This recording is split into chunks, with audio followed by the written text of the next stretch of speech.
Hi, this is Agnes Berengari de Harona, and I'm here to teach you how to do a stem stitch. Stem stitch is one of the oldest stitches known to man. Decorative stitches, that is. We know that they were doing running stitch and maybe back stitch for sewing purposes prior to that. But the actual the actual stem stitch, which decorates things, is at least as early as the 1st or 2nd century BC, because we have an extant piece of Hellenistic embroidery. So I'm going to start by teaching you how to start your stem stitch, okay? So I have added, there's a little, if you can see, right there, there's a knot. Yes, I'm starting with a knot. Oh my God, I'm starting with a knot. We've been taught, don't start with a knot. Because, well, starting with a knot is ugly and it's not pure. In period, they didn't care. First off, they had lots of knots and floats behind. They were, most of the medieval embroiderers were embroidering during, were usually not ladies in waiting, who had nothing to do, because most medieval ladies, as we know from our studies, really didn't have a lot of time for embroidery. They did do some, but to do, the idea of the lady in the tower sitting there embroidering for her husband and creating huge tapestries. No, those tapestries and most of the embroidery was being done by professionals. So what I've done is my line actually starts here, but I went down with the knot up here, okay? The reason I did that is so that I can stitch it down, cut the knot off, and continue, and we'll go through that real quickly. But there is a line, and you need to be aware of your line. So I'm coming up on, it's not supposed to do that. Okay, I'm going to just go down. Hey, things happen. There it is. Don't pull so hard, okay? This is why you want to be careful. Alrighty. So I've got my line right here. I am going to put my needle on this side of the line about 1/8 of an inch, okay? And what you want to do is you want to make sure that it's on this side of the line. When we come back up, okay, there's my stitch. I'm going to come back up halfway. So there it is, halfway. I'm coming up. There we go. And I go back down. There we go. Okay, and I come back up. Like that. There we go. And we're going, and as note, I'm going back halfway on the stitch before, but I'm only going half a stitch in front of that stitch. So it will make a full stitch as I go through. And hopefully, if you do this right, it will make a nice little,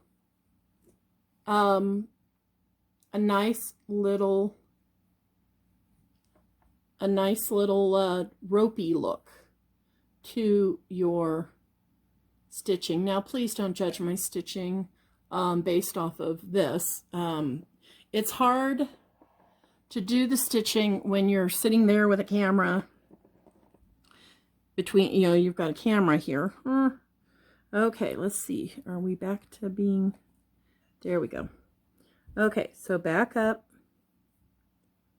And we're going to go on one side, okay, of the line, come back up on the other side of the line. Oh, I'm so sorry. I keep hitting it. And I don't know why I have to hit it. Here, let's do that. There we go. That might help. Okay, there we go.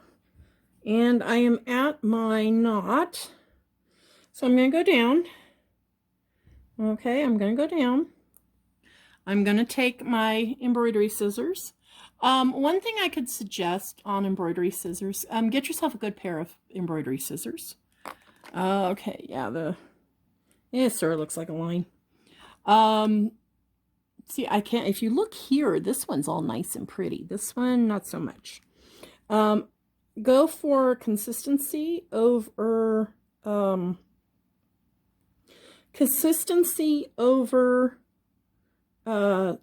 tininess, because that's my theory. So what I'm going to do is, since I'm on an even weave fabric, I think I'm going to make use of that even weave fabric. And I'm on my line, so I go 2 threads up. Boy, I am having a hard time today with my camera work. I'm so sorry. Okay. All right, I'm going to go those 2 threads back. There we go. 2 threads forward on this side of the line, 2 threads back on the other side of the line, and try to keep them, you want them close, but you don't want them too close. I guess that's what I'm saying. You don't want them back to back. You just don't. And my film. Hi. Okay, so we are now at, I've gone through the, I did most of the line off camera so that I can focus on the line and so that you didn't have to wait through it. We are going to work on curving the line now. This is sometimes a little bit hard because you are trying, you're still doing that, you know, stitch. You're still trying for that consistency. You're still following the line, but it's going to be a little bit different as you follow. You know, you can't, obviously, you can't use the even weave as easily. So you're just going to have to kind of wing it as far as how many stitches forward. You just kind of have to eye it. You're going to have to just go through, and as you see, I am going in on, it's still that in on this side, and let's see if I can see where I'm coming back is I'm 1 thread over from this one, and you can go through it or whatever, but I'm on this side of it, if you can see. I'm coming through, and we're going to keep going now. Okay.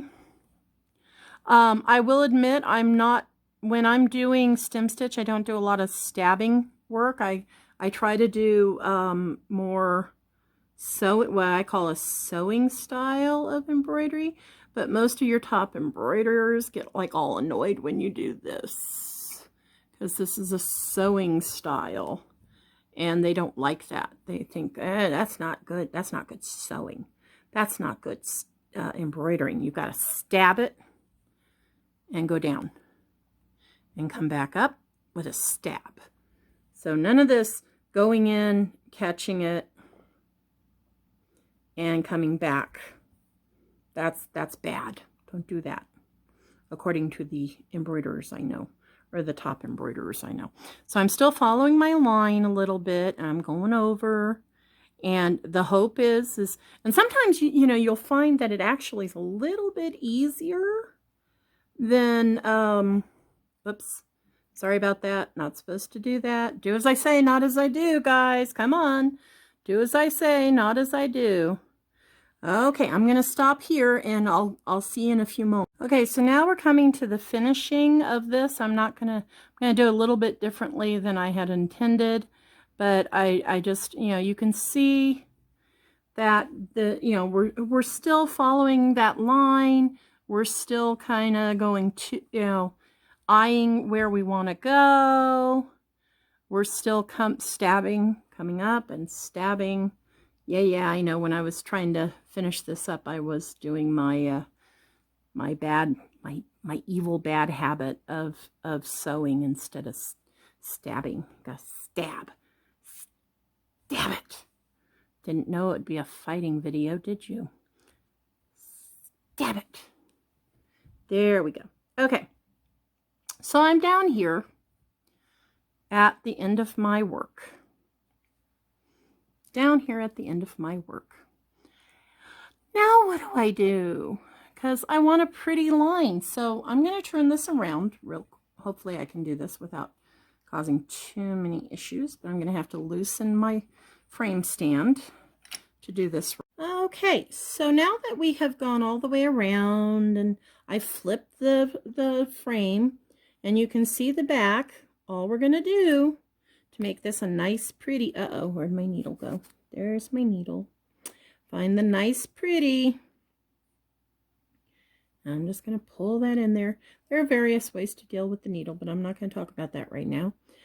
So I'm pulling it, I'm putting my finger to give myself some help.